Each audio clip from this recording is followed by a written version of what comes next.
жол бербеш үчүн мындай кылсак жакшы болот экен. Эгерде ошол нерсе, ошол чечүү маселе администрациянын ыйгарымдуу укугунда болсо, анда ошолор чечет. Андан өйдө болсо, анда силер жибересиңер, биз аны жогорку ишкерлик кеңешке ошол анализди беребиз. Ишкерлик кеңеш президенттин алдында ошондой справканы беришет. Мондай жагдайлар бар экен, мондай мыйзамга өзгөртүү киргизиш керек экен, мондай жанагындай тиги шарттарды түзүп беришибиз керек экен. Ошондо ушул болбой калат дегендей, ушундай чоңураак мындай тереңирээк ишти алып барышыбыз керек.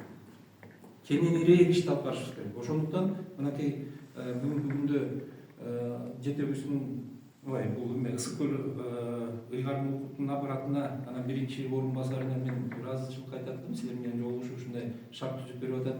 Анан жанагындай келгендерге комнатадагы бергенибизди эми азыр биздин балдарга комнатанын кереги жок, бирок жанагындай иш чараларды өткөрүп калса, ушундай могу эмелерди шарт түзүп бергенге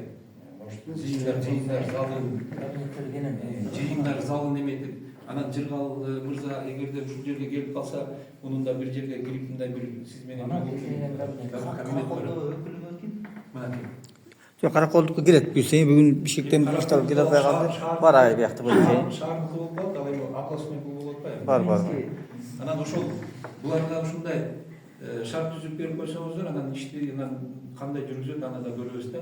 Анан эң сураныч Данияр Каралович, акимдерге айтып, анан кийин ушул Жыргал, ошол акимдерге биздин райондук эмелерди представить этип, ошол менен бир сыйра иш жүргүзүп койсо, акимдердин ылдый жагы мына бизде болгон айыл өкмөтүнүн деңгээлинде дагы биз бекитип беребиз.